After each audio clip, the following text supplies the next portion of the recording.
The gaming industry just witnessed a seismic shift. A tsunami, maybe some might call it. EA, aka Electronic Arts, the company that does the EA sports games like FIFA, Madden, Apex, Sims, and maybe even Battlefield, in a couple of days will probably be no longer be a public company. So we're looking at a 55 billion big B dollar deal backed by Saudi Arabia's PIF, which is the Public Investment Fund, Silver Lake, and Affinity Partners, who I have no idea about, but who we might learn more about. Um, and this is yet another video game industry financial transaction that is stirring the pot. For a very long time, things were stable. Um, so why is this happening now? Why does it matter? And what does this mean for us? Um, I think we'll learn more about that soon. With that being said, what's up, everybody, and welcome to the Games Industry Executive Summary. Helping me make sense out of all this is, of course, the analyst himself, Manu Rosier. Welcome on board, Manu. And then, of course, our first-time guest, and we've been speaking to him for a long time about coming on the show, and he's just like, giving us the big finger, I guess. I'm giving you a temporary nickname, the Pitbull, André Persson. Welcome Thanks on for board, having me. gentlemen. Hello. Unlike previous times, I've been prepared today. Ooh la la la la. Did you actually read stuff? I glanced over stuff, and then some of the stuff kind of makes my blood boil a bit. I mean, there's a lot of racial undertones to some of these things, and also like some politics in there, especially with some of the things that you've been sharing lately. And of course, there's also this pretending to be morally better than other people kind of thing that is happening as well. So I don't know how much I'm going to go into that. We'll see. But of course, I think it's going to be more interesting to listen to you gentlemen talk about these things. But before we do, I know, Manu, like I can read you. You just don't want to jump in, like no breaking of the ice, no bullshit. Maybe just quickly, Andre, just give us a quick, like under a minute, who you are, what you've been doing the past couple of years. Right. I've been in the industry for 30 years now. I'm celebrating that this year. I started early. I did streaming and stuff back in the end of the 90s, it felt like it was very early. And went into retail after that, doing the golden era of retail. It was fantastic. Going into publishing after that, having worked on everything from Dark Souls games to Witcher to Little Nightmares, and been in studios for the past 8 or 10 years. On a lot of different titles, including the latest one from Starbreeze with Payday. Cool. Well, welcome on board, Andre. It's nice to have you. As I mentioned before, we usually talk about what we've been playing and all that stuff, but today we're just pure business because I can see it in his eyes. He just wants to jump in. So, gentlemen, I'm gonna try to focus as much as possible on what you say, but at the same time trying to get some really good footage in the background. So let's start big picture and strategic impact. What does this deal signal about the state of the gaming industry? Is this a start of a new era of mega buyouts?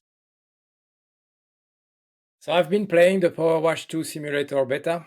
It's really good, and I think you should also try it.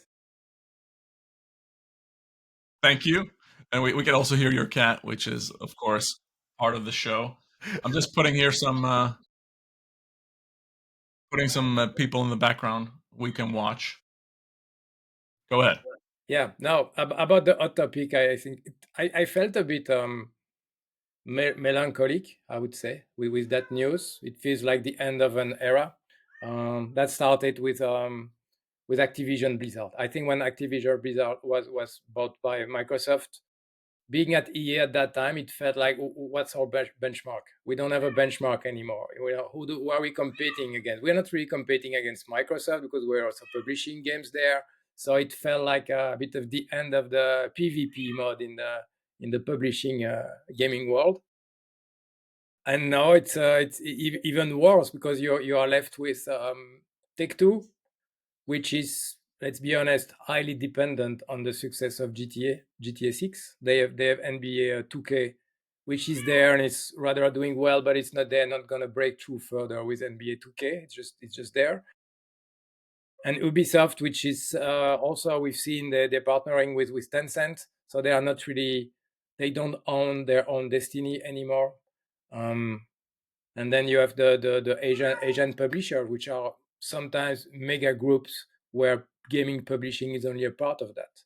So we're left with like, I don't know. It feels very weird. And yeah, I was a bit nostalgic about being in the 2015, maybe even earlier, the year 2010 to 2019, when the arrival of the COVID, it was like a big budget AAA games.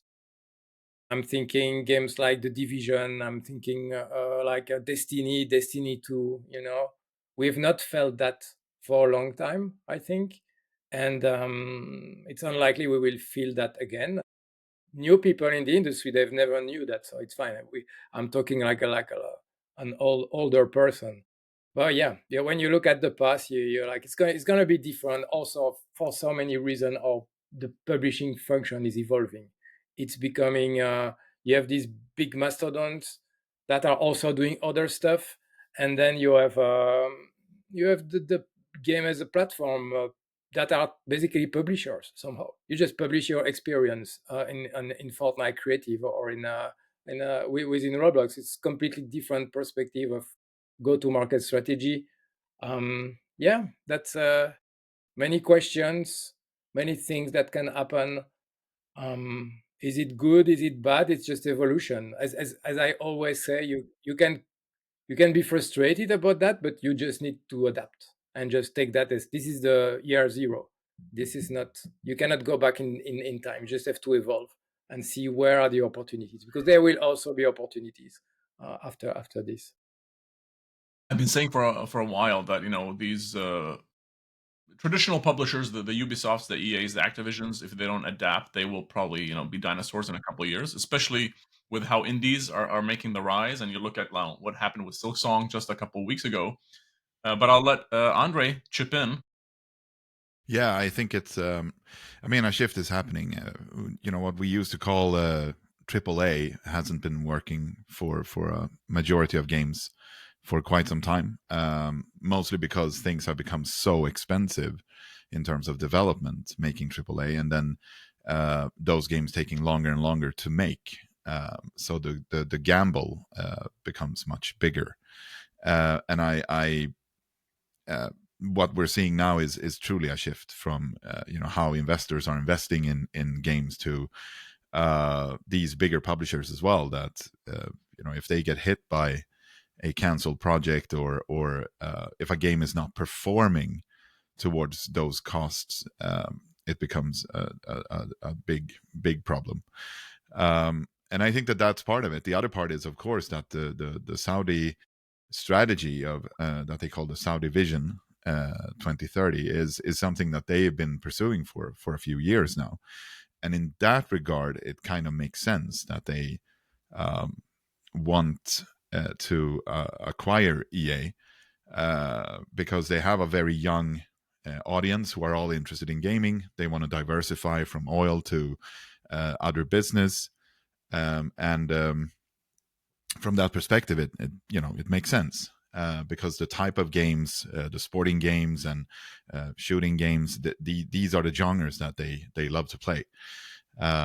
And also the other point with esports strategy is in there as well, having acquired several companies to work towards that, which is another challenge, of course, because esport has not always been performing quite well, right? I'm not even sure it has truly performed well throughout all these years, except for very select few titles, perhaps.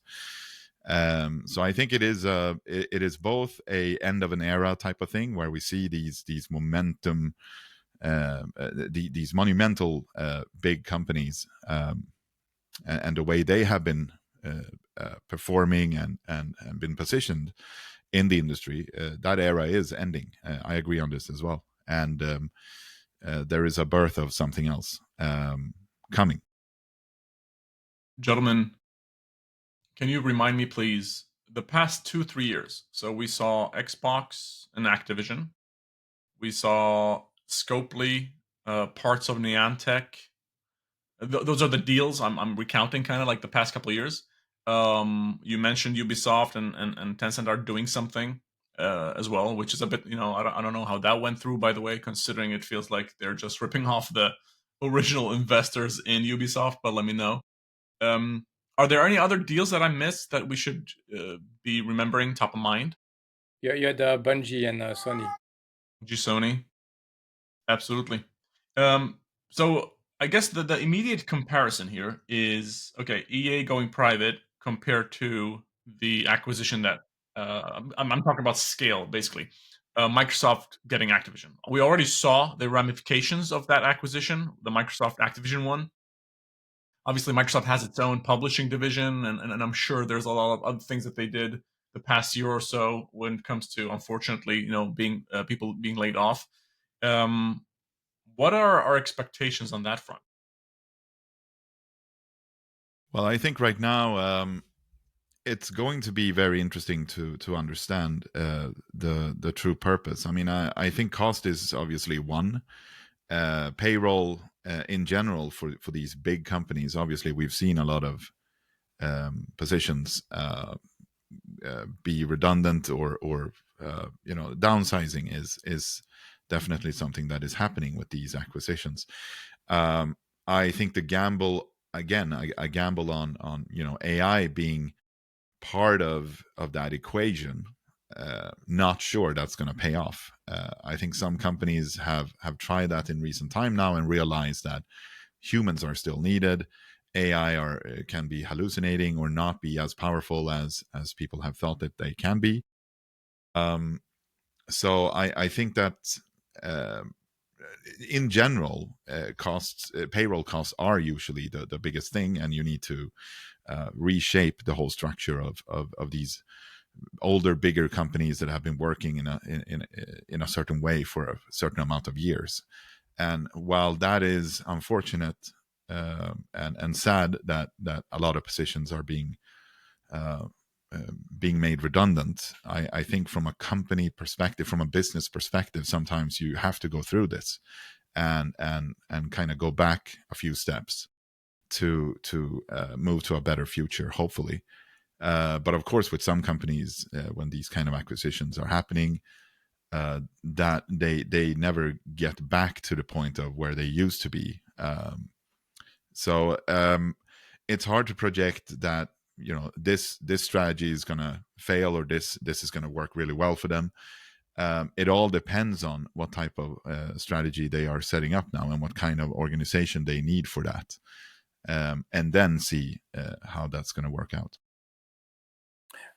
We've seen an influx of a lot of Middle East money into the European soccer teams also in recent years. And some have been successful. Okay? Some have won leagues and championships. So they are also success stories. But the question is always how much intervention will come from these owners on the creativity part of the business. It's very, you can't really assess at this point what will happen. You might consider that I'd say a public listed company is already very focused on shareholders and our profitability, right? There are often decisions being taken based on that and not based on the quality of the product. Is the product ready to launch? No, but we have to release it in this quarter and not the next one. So there's already big questionable decisions based on the company financials.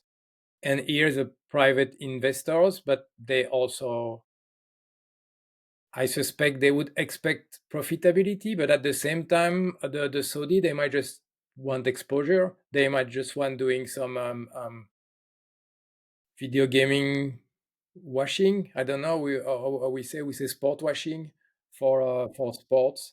So it might just be a marketing tool for them. Soft power is what you're referencing.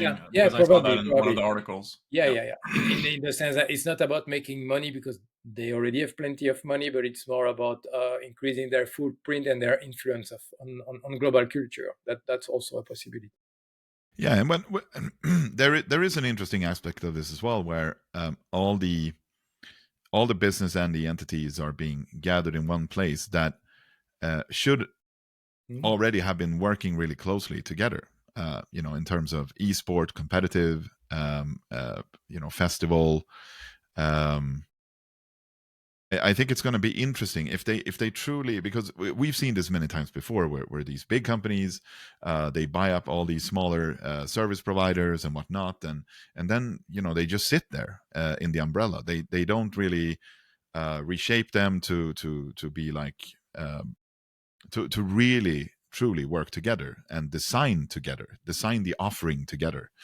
And I think that if they can pull that off with this acquisition, and truly work towards a unified vision, which is what they're trying to do, at least on paper, I guess.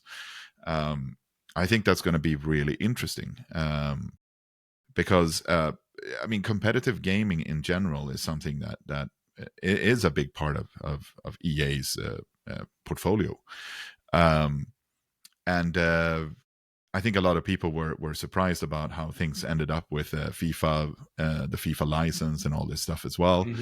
And I think with this kind of if they have the right strategy, or if they will pull that strategy in place, this could be very, very interesting under one umbrella.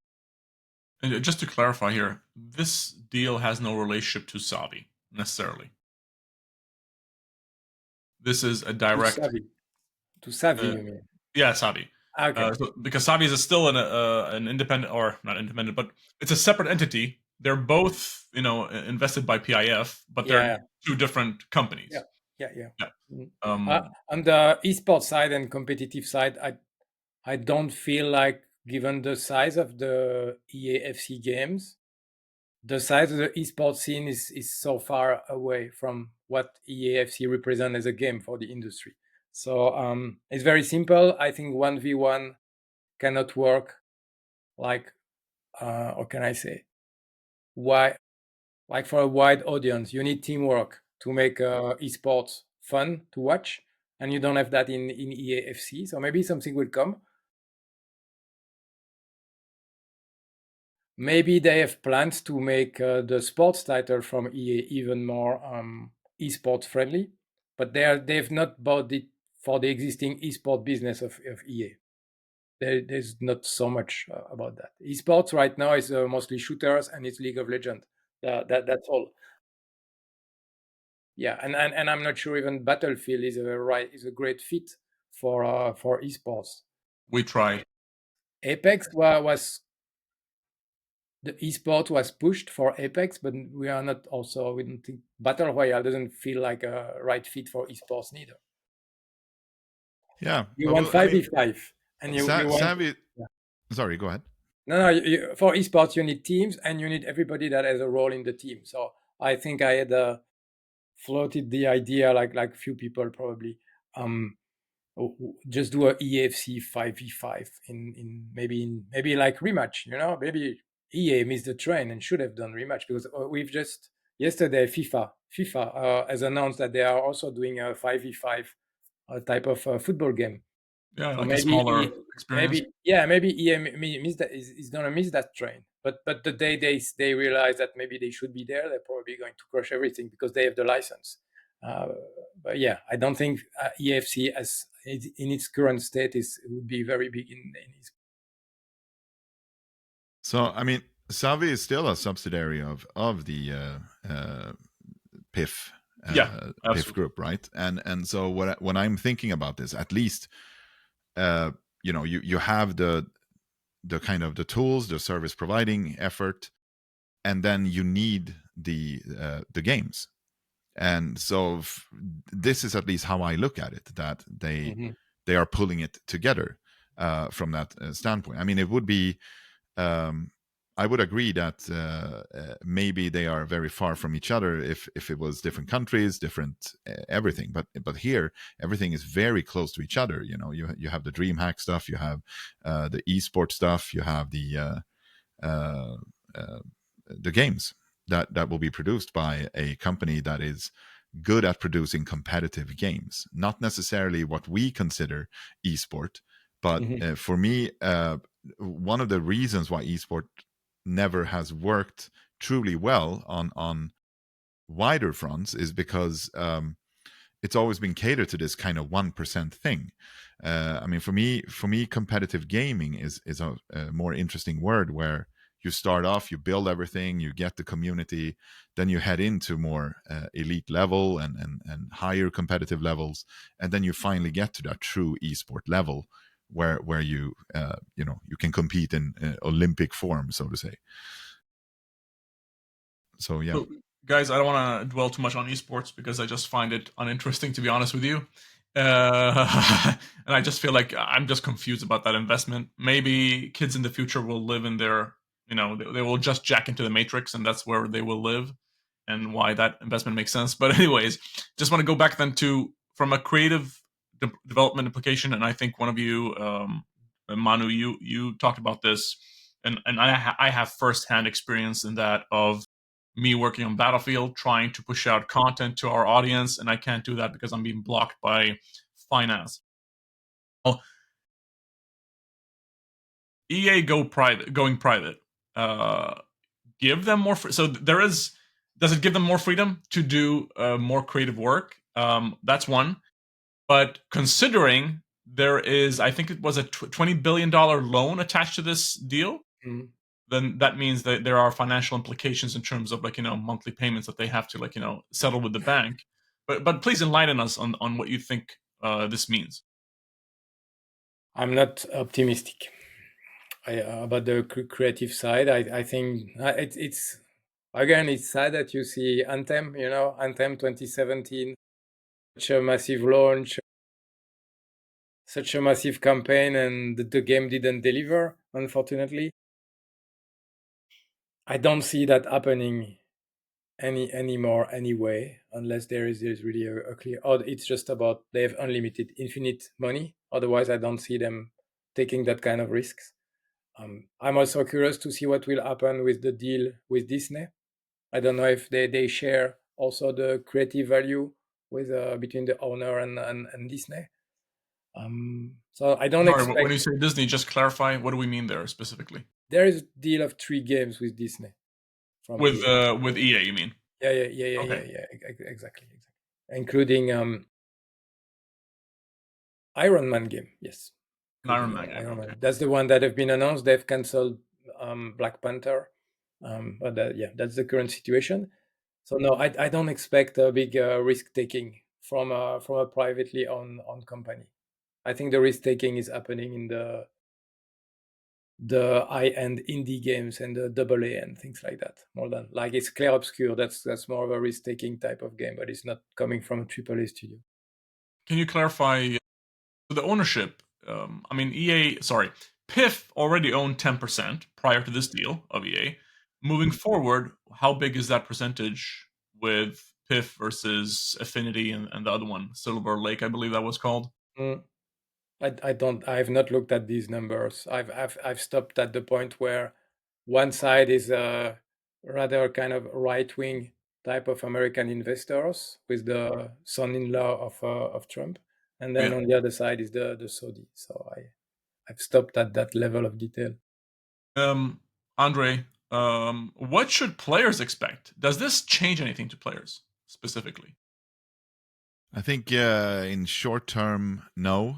But I think that, like Manu was hinting at as well, that in terms of what kind of games will be developed, I think that's going to change. And that's going to be interesting to see then if again, depending on the strategy, if majority of that strategy marries with other interests for especially for the people of Saudi Arabia, but also diversifying, like, okay, we're going to make sports games, and then we're going to make some other stuff, that because I mean, understanding what they want to do, I've seen several times where there has been interest about making adventure games and these kind of nice titles. I wouldn't say Assassin's Creed or anything like that, but I think that there has been interest on storytelling, if you will. So yeah, it's hard to know for sure. But I think in short term, for current players playing current EA games, I don't see immediate changes. But I think for the coming years, yes, absolutely. When you say storytelling, are you referencing, like, let's say from China right now, we're getting exports? I mean, historically speaking, Japan has always only cared about Japanese culture, which is really cool, and I love that, and I think everybody loves that. And then now in recent years, we are seeing more Chinese culture in the form of Wukong, in the form of I think something the Blade. I forgot what the name of that game was. Also amazing game coming out very soon. Is that the reference that you're making here in terms of? Well, I mean, they've proven now that they can do storytelling, and I think that why wouldn't other countries want to storytell about their culture and their stories from that culture? It does make sense. It hasn't been done aplenty, so I mean there is room for it, and obviously we see cases where it has actually worked out pretty well. But then we've also seen that there are Western companies who can storytell about things like Ghost of Tsushima, for example, is a great example of that, where Japan has embraced that and felt that, wow, they did this really well and honored culture, etc. So I think it's going to be interesting for sure to see how that's going to be planned out. Cool. Then let's move on to talk about workforce and culture in the company. And again, like, these are some of the things that kind of, like, make me my blood boil to a certain extent. But I would love to hear from you guys, because I don't think anything will change really at EA when it comes to culture specifically. But I would love to hear it from you. Um, Obviously, do you think there will be any changes there? But also, when it comes to talent retention in an already competitive market, what are we looking at, if anything at all? Competitive market with the thousands of layoff in the recent years. I think there are plenty of people on the market, so I wouldn't be worried that people leave at this point, to be fair. No, I think it will be more that the necessity to leave, that the strategy. I mean, as we previously said in this talk as well, that payroll costs are the biggest costs, and then if you need to optimize, which sounds very cold when you're talking about people, but if you're only looking at numbers and where things are, and you need to improve things, then usually payroll costs are where you start. So in culture, maybe the shift will remain for some time, but in terms of headcounts, I think that's it's going to be. I would be surprised if we see headcounts being retained. Okay. Also, the footprint, potentially the geographic footprint, like where is this function based or not? So far it has been a very American centric company.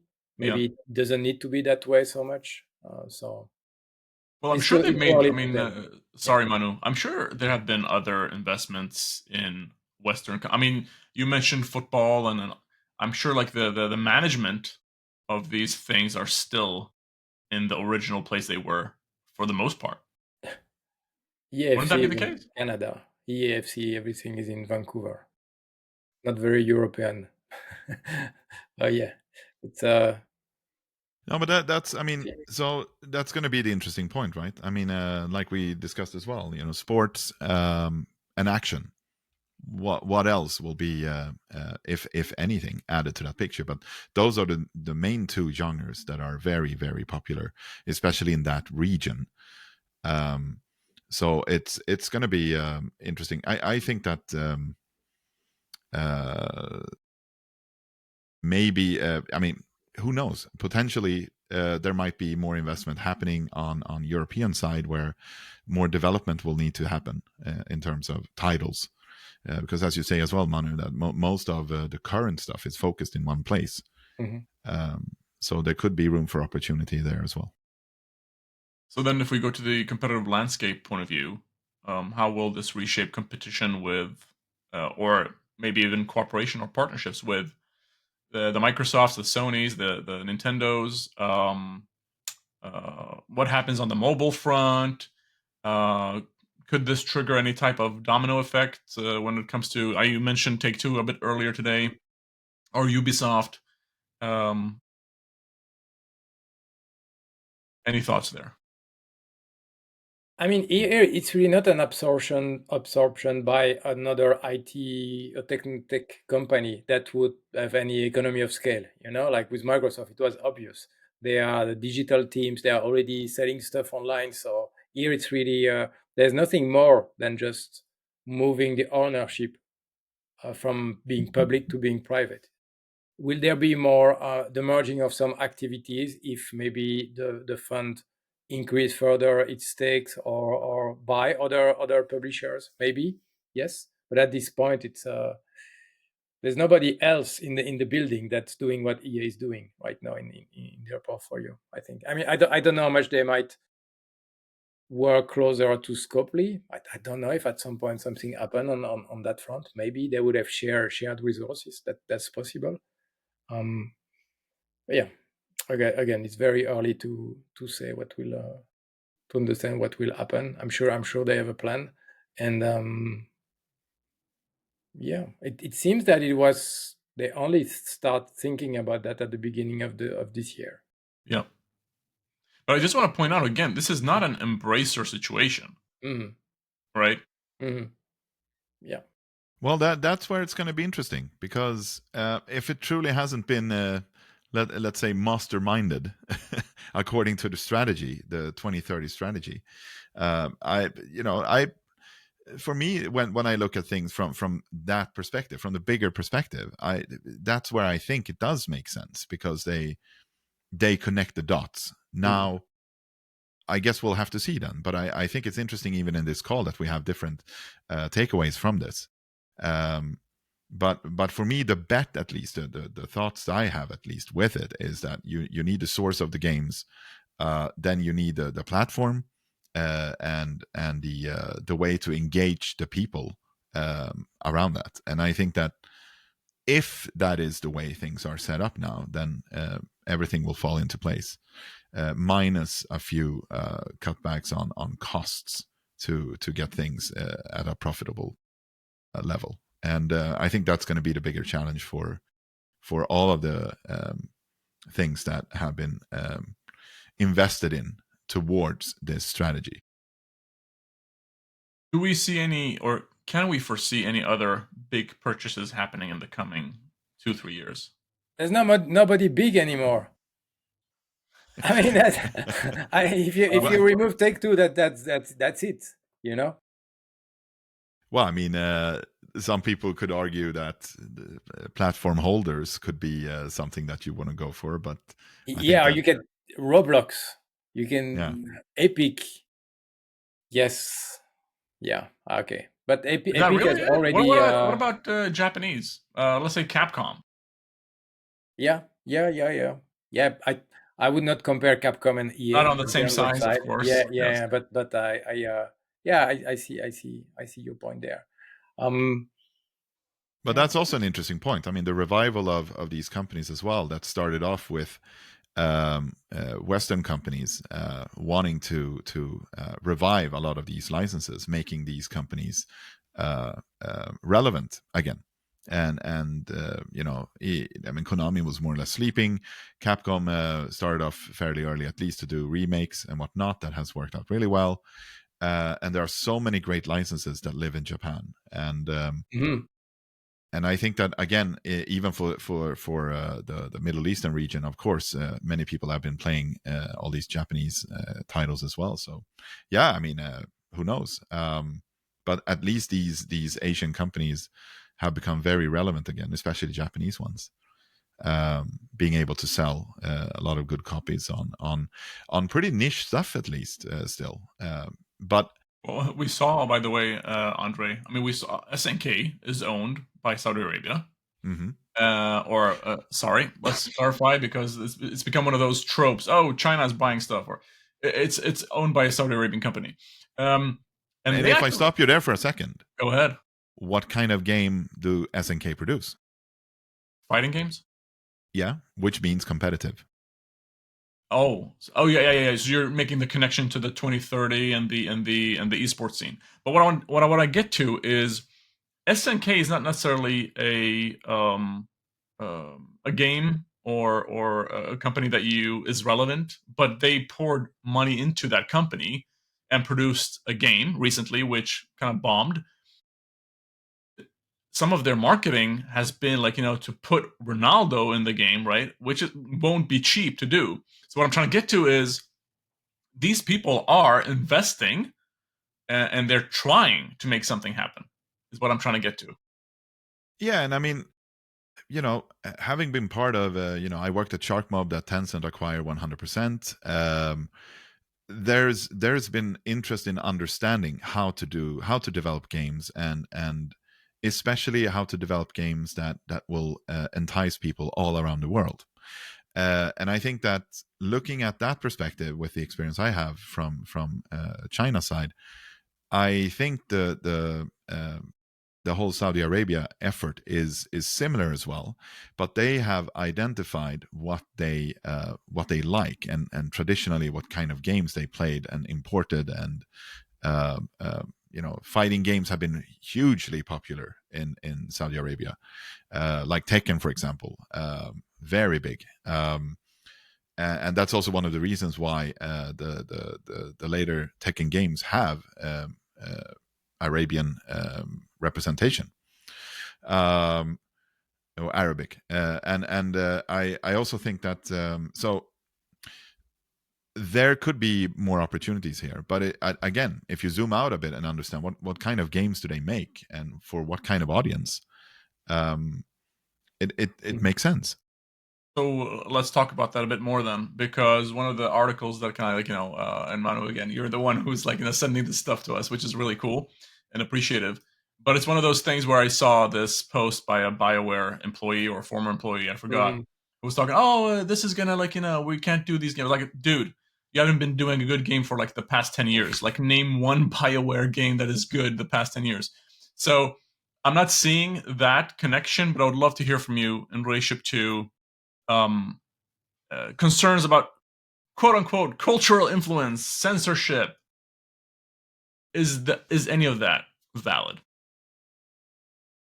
That's a dangerous topic to have an opinion on, a public opinion on. Yeah, I mean, we'll let André have one. Yeah. Well, I mean, André, you take that bullet. point here is again, trying to release games in China, you have to adhere to certain rules. Some people won't be able to do that. Some games won't be able to make that work. Sorry, André, just to tap in here. I mean, in Germany with Blood, as an example. But yeah, I mean, Germany that's a classic one as well. I mean, you can't even show 18 plus games at Gamescom unless they are behind more closed doors, more or less. Got it. So there are certain things you have to be mindful of, but of course that list is way longer in regions such as Middle East and in China. It's a whole different ballgame of getting games approved for various reasons, in terms of violence, in terms of controversial topics, even showing amount of skin, etc. So yeah, I think in certain levels, in certain ways, it could be a challenge, but at the same time, in this case, what we're also discussing today, I think it's way safer. With maybe some of the upcoming games that need to be released in that region specifically might change, but they've already adapted quite a bit to be able to release those types of games in that region. So in terms of developing new stuff, that could be a different story. But for us in the West, is there gonna be any impact? I think just make good games from start, and then we can discuss. Discuss about politics. I don't think the audience of the Middle East will increase drastically just because they just bought EA. So it's not about the number one market in the world is going to be the Middle East, and so we need to develop games for that market. I don't think that's the point. It's business, okay? They go where the money is, and we've seen the turnaround of all the big tech company of Disney. They just shifted from one day to the other, from these all DEI initiatives. They just disappeared instantly, just because the wind has turned, has changed direction at the highest level. So I don't know. We're here to make games, to play games. Ultimately, let's. Yeah, and I think we, potentially we will see some bad efforts at doing that. And again, I would think that that's okay as long as you iterate on it. If something unique is being developed after this strategic shift, and there are potentially new leadership forming or new ideas forming, it's a learning process. But again, it depends on who's going to run things. There could be ideas being or targets or strategies being implemented that, well, we want to see more games being translated to Arabic. Even that thing as a general is already a good strategy from a perspective that it does require time, it does require effort, because it's not so easy to add Arabic into games. You need to actually design for that to make that work. Well, you know what's funny, Andre? Yeah. I have to put in something here because obviously of my heritage, personally speaking. Because, in every single movie, in every single TV show, in every single game, we're looking at Battlefield right now, by the way, where if it's a rebel group that is either backed or is white in nature, then they're the good guys, right? We look at Star Wars as an example. But in real life, and in some of these games, where as soon as somebody's covering their head or their face, then they're deemed bad. And maybe that is something that could hopefully change, right? Yeah. You're like you can't have who would be the next bad guys in the next battlefield.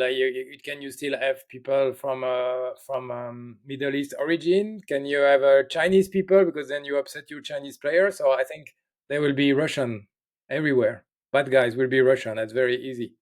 Speaking of Russian, do you remember Battlefield 2? I didn't feel like there was any oh, this side is good and this side is bad. It was just there are two factions, and they have different weapons. Yeah. And you're having fun playing the game, regardless of which faction you pick. I think that's the best. Like, you have a Command and Conquer Red Alert also. So popular in China, because there was a faction that was.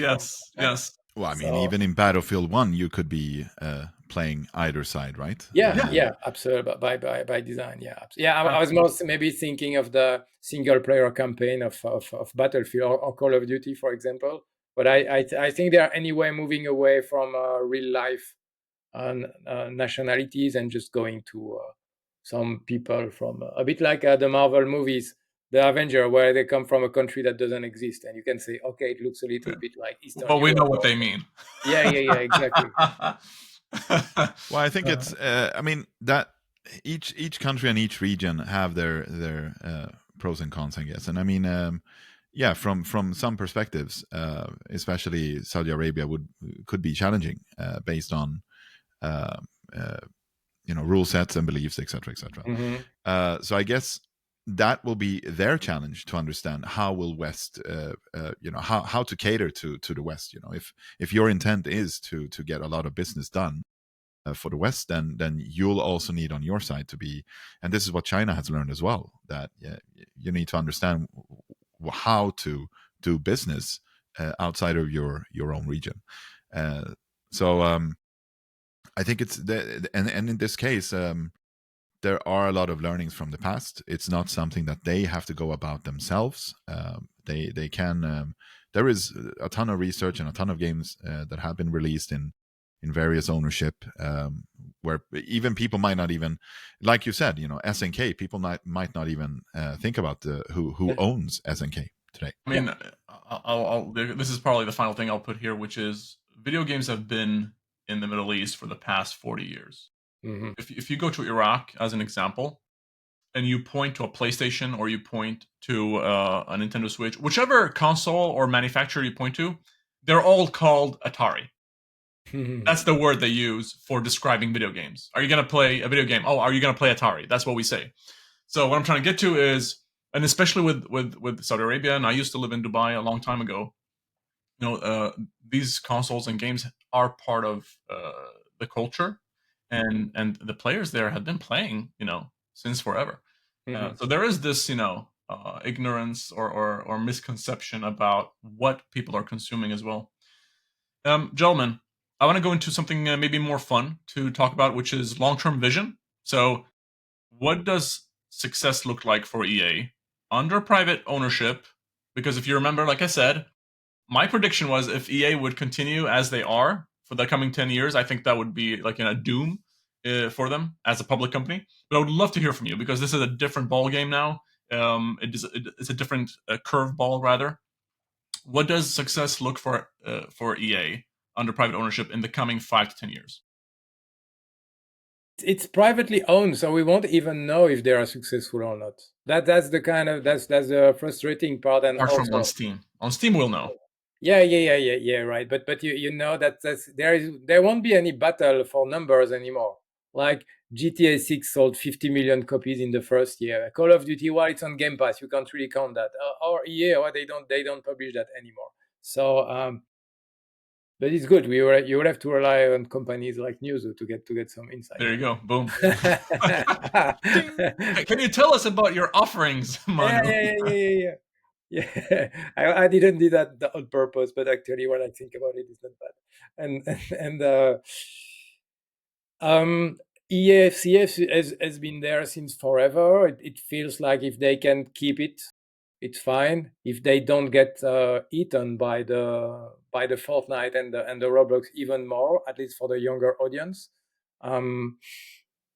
The other spot, Madden is Madden, unless like there is a decrease of interest in the US population about the sports itself.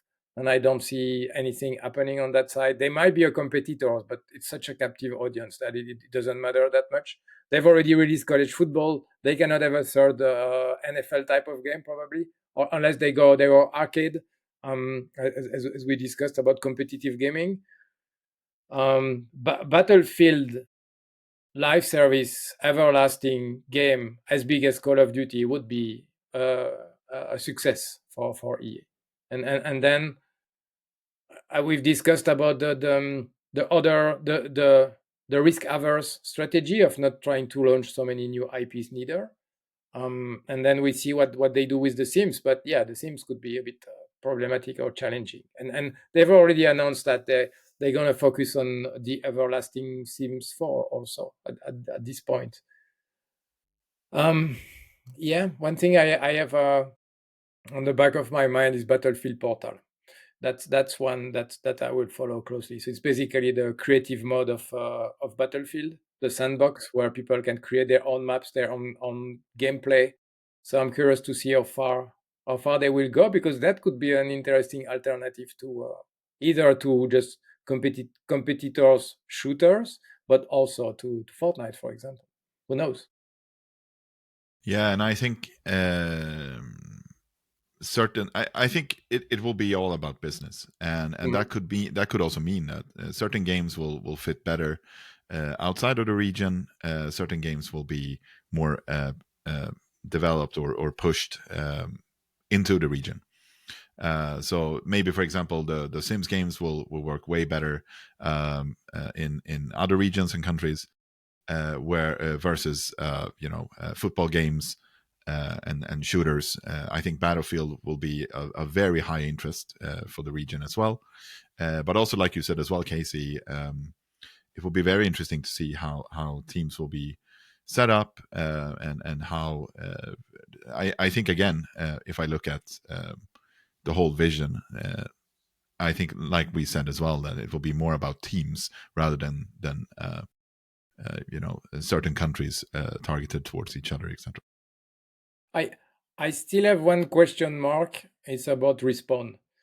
Respawn has been acquired by EA a few years ago. they've only delivered high quality games. So I'm curious to see if anything will happen on that side. It doesn't feel like they have the same allegiance to the EA brand, maybe. And also they can't do much, but I'm curious to see what will happen there. If That's an the interesting creative team over there will be thinking we are so good that we can go anywhere now, and anybody will open a studio for them. Yeah, this is the third time they start a studio, sell to a big publisher, leave, start a studio. Yeah, that can happen. Absolutely. Absolutely. Mhm. Gentlemen, there I want to touch on this as well quickly before maybe we move on to one more topic, if that's okay with Mhm. you. There was talk about AI. Oh, they're gonna use AI to, or we want to use AI, or we want to, like, whatever, to kind of, cut costs and all that stuff. What is? I mean, why is this being mentioned? Is it even relevant? Well, they can help for grammar correction and some other stuff. But I don't. I'm not a developer myself, so I will not comment into details. I think a layer of AI everywhere improves slightly the productivity of everyone, but how deep can the productivity be improved when it comes to video games while still staying the look and feel of a AAA game and not an AI generated game? I think that's probably need some more informed people out. Yeah, I think it's really a we're right in the middle of it right now, understanding how generative AI versus different kinds of AI can be productive. But what I also see at this very point is that some people have taken way more steps and now backtracking because AI is still trained, and the rush to be the dominant AI is affecting quality quite a bit. So I think for some things AI will be able to improve speed and cost. Yes. Now a lot of people are speculating that AI will replace headcounts. That is what's going to be interesting now, especially with this acquisition, versus payroll costs. But AI also costs, and I think that we're still early on in understanding what that means today. But if AI will make stuff and then you realize later that it's not working out or it's not good enough or it's wrongly set up, you still need to go back, and that will cost a lot as well. So I guess we'll have to see what that will mean. But of course, I would be surprised if AI is not in the equation somehow. Fair enough. I actually met a company 2 days ago that was proposing, or the tool that they have is basically you're plugging into their system, and when you have a rigged body, what they can potentially put out is different skins for that body, which is interesting in some ways, I think, and potentially could give studios shortcuts. Yeah, I mean, a lot of especially live service games, the big issue is always the post launch Content. plans and content, right? And if AI can help on that, just like with the example you just gave now as well, of course that will greatly help the teams speed up things. But again, it needs to work really well for it to truly be able to do that. Absolutely. And Yeah, go ahead, Manu. they will maybe shake the tree and remove some of the middle management roles and call it AI. Yeah, Okay. potentially I that would too, do that. right? Because Yeah. some companies, and I'm sure EA is not an exception on this, that some roles have might be in there for the sake of, yeah, I need more people, and then that role in turn asks for more people, etc. So essentially you're just moving around the problem. I was gonna say maybe middle management can be AI. Mhm. And I mean, a new owner also may come with question about the legacy of things, right? Yeah. Why are these team based there? Why do you need people to do that? Why cannot you do that through a contractor and things like that? I think this question will come. It's like a super audit of the current state of the company. I will give one final note, and then I want to move on if it's okay with you guys, which is another strength that EA has that many people maybe are not aware of or don't talk about a lot is their infrastructure, their technical infrastructure, both on the like networking side of things, on the data side of things, that stuff. There's a lot of value there. Yeah. Are you talking about EA Desktop? Well, I wanted to, but I didn't mention it, obviously. But I mean, Or maybe. the account system. I mean, maybe there could be a revival of Origins. Is it called Origins back in the day? But Yes. anyways, yes. Okay, gentlemen, there is Ubisoft. There's two things I want to talk about. Now, if you have time, which is There's Ubisoft one and thing. Tencent, Yes. and Go. then Xbox. Yes. Which one do you want first? Xbox. Xbox. Okay, let's go with Xbox because what I'm seeing is this story, and you have to tell us what's going on there. And I saw the picture you sent with the Yeah. I'm getting good at memes. I will bring that picture up as well. But here's to go. This Xbox generation will be remembered for one thing, and then we see greed. And my takeaway, what I saw from somebody else, there was Xbox Game Pass Ultimate used to be $17 like a year or two ago. Now it's $30. Mm-hmm. Of course, they added more value, but tell us, what are we supposed to learn here? I think I would have called it with a different name, because now they're just comparing. Ultimate is going from that to that, but it's basically a super ultimate version now of the Game Pass, which includes the Fortnite crew, which includes the catalog of Ubisoft titles. So I think the biggest issue right now, I would have kept the ultimate name, and I would have added a super deluxe ultimate on top of that at $30, and I think it would have gone way easier than the backlash they're getting right now.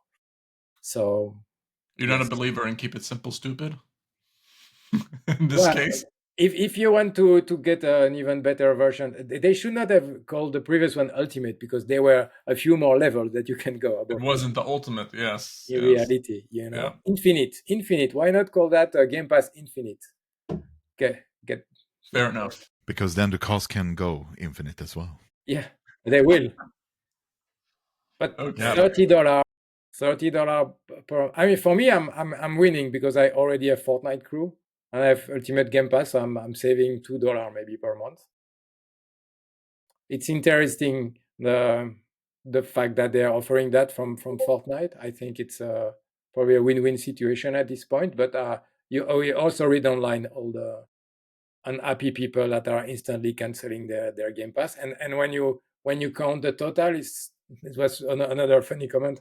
$30 per month, that's $360 per year. That's the return of Xbox 360. Yeah, that's kind of a fun. Well, I mean, yeah, there are a couple of things in this. I mean, these reports coming in that nobody's buying anything anymore.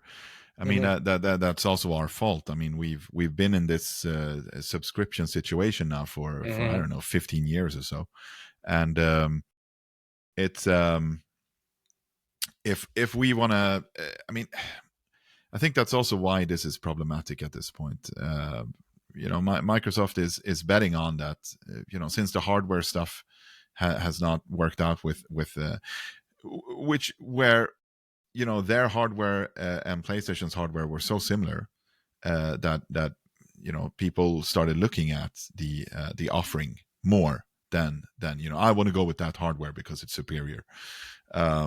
Because you in the old days when you had these console wars, you had exclusives, and then you also had the discussion on the technical stuff, like, oh yeah, I'll get this is better this way and this is better that way, and you would have your fanboys and whatnot. But you haven't really had that with the newer generation. So then it's all about the offering. So Microsoft then still wants to become or want to stay very relevant by having the best offering. And the only way to really do that is to go subscription, or at least that's how they see it. But I think that even this as well, hopefully, will where people now, because the even young people are now splitting up in various groups. You have people now who are starting to go more old school. They want to own things. They want to touch things. They want to feel that this has value. Is it also piracy on the rise when it comes to movies and Yeah, film? Yeah, for sure. Yeah, yeah. because of Absolutely. they're just they're enshittification they're enshittificate whatever the term is their platforms. Yeah. I mean, No, so yeah. go. I mean, we're heading into places now where things are becoming so expensive, and you haven't asked for getting all this. You're fine with your $10 thing if you want to subscribe to something, but you're not fine with $30. So again, you start then to think about, if I'm paying $30 a month, am I playing games for $30 a month?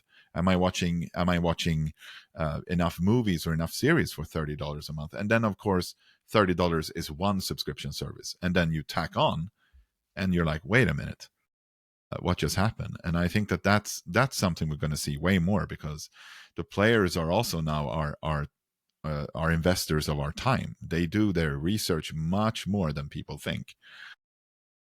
How gaming companies think that players are still players like they used to be, but players are really like they look at everything today. Whatever we are looking at in terms of research and numbers, they also look at that. Like, yeah, doesn't have trend, doesn't have momentum. Yeah, what about the post launch plan? I don't believe in it. I'm not going to invest. I mean, it's a whole different ballgame. Yeah, in terms of the cost for and the way things are set up right now with the Xbox situation, it's challenging. Now you come to a point like for the subscription, 2 month subscription, you can buy a new AAA game. Also, you can buy 6 AAA game per year with that budget, or you can buy 10, 20 indie games. So what are you actually playing on the? How much of a omnivore and bulimic type of player are you that can justify this $360 investment per? For the average gamer, quote quote, if you want to use that term, wasn't it like 2.5 games per year or something like that? 10 game that you play, but it doesn't mean that you buy 10 game No, either. no. It's more like Yeah. 10 game that you play, and it's across the platform. It's a PlayStation, Xbox. It's not actually the fun part is that it's not higher on Xbox, which is a bit surprising because when you consider that there is this Game Pass offering, yeah, and yeah, it's a lot. And I think it's also from a standpoint of discovery, how relevant this is going to be for gaming companies as well. I mean, it's a whole different topic to discuss, but of course it's there are service providers who can help on discovery. Yes, being on a first party, as in a main platform like Xbox, is powerful from a game standpoint. But now the more things that get included, the harder it gets to be discovered. So I think that balance is also going to be very important to understand now from a value standpoint, even from the games coming into the Game Pass. Gentlemen, I'm gonna move on to the last thing here. This is my favorite chart for the past year, I believe. But so this is confusing to me, by the way. Like, somebody tell me, why is this not happening? Which is, if the market cap for Ubisoft is 1.3 billion, am I reading that correctly? Yes. Why is nobody buying? Like PIF, isn't this like a small chump change in the PIF budget? Like, hey, let's just get the thing, let's cram it into the EA thing, and then we call it a day. Well, you buy 20,000 people across the globe with everything is still based in France until it's under social laws. So it's not like you just cut it in pieces and you sell it. It's a bit more complicated than that. That's why Tencent went, okay, we're just gonna partner with the only IP that makes sense, the 3 or 4 IPs that they own, and then we don't have to care about the manpower stuff and all the other things you are doing. Assassin's Creed, Far Cry, Rainbow Six, shooter, action adventure. That's it. The only one that's probably worth it at Ubisoft is also Anno. I think Anno is a niche. It's a really good game. Yeah. And then the Division, but they don't really know what they are doing with the Division. But what's the reaction from stockholders? I'm surprised because I remember there was like one of the big stockholders who was going to protest or do some like, I don't know, at a meeting, board meeting or something like that. I'm just confused about how this is going forward. I mean, there's only 1 something billion capital. So there are not so many people invested in Ubisoft anymore. You can't have big shareholders with the capital is so small. I mean, we're talking about 55 billion for EA, and we're talking about 1 billion. When you look at the portfolio, you feel like they have the same weight and they potentially have the same weight I mean, they don't have the same revenue, but they are not 10 times cheaper, 10 times smaller, or like 50 times smaller in terms of players and in terms of revenue. Yeah, it's quite an interesting comparison, actually. Yeah, and then it's also, I think it has to, which again zooms out a little bit, is to return to games that will excite the market. Fun games that will pay off within the Ubisoft banner. And of course, it doesn't help when, for their sake, that you have all these ex-Ubisoft guys developing games that are part of the communication and marketing is that we're ex-Ubisoft and we came together to make this game, and look how well we made it. So I think that the value and understanding talent within Ubisoft is going to be crucial to increase the sexiness of the company and the value of wanting to buy stocks for with the company. Gentlemen, I feel like we've been going for a while. Really good stuff. I really appreciate your knowledge, expertise. But I also want to make sure that you can go back to doing your day jobs or other things that you have going on. It's been a pleasure. Thank you so much. André, I'm not sure if you want to tell people about your socials, your channels, where do you want them to follow you, all that type of stuff. Coming soon. I'm doing some interesting stuff, doing deep talks with talent from around the industry, talking about a lot of topics from the industry for the industry. That is going to premiere soon in October, and so just keep an eye out for this. It's going to be called DGI Insights, but we'll get back to that. But it's going to definitely tie into a lot of topics that we discussed today as well. And of course, I already missed the opportunity, but I'll do it anyway. Like, subscribe, all these things, the bells, whistles, whatever you can do to help us get higher retention and audience, that would really be appreciated. Gentlemen, thank you so much for joining us. André, hoping to see you again soon. I'll return. Okay. Then thank you so much, and I'll see you on the next one. See you. Bye, everyone.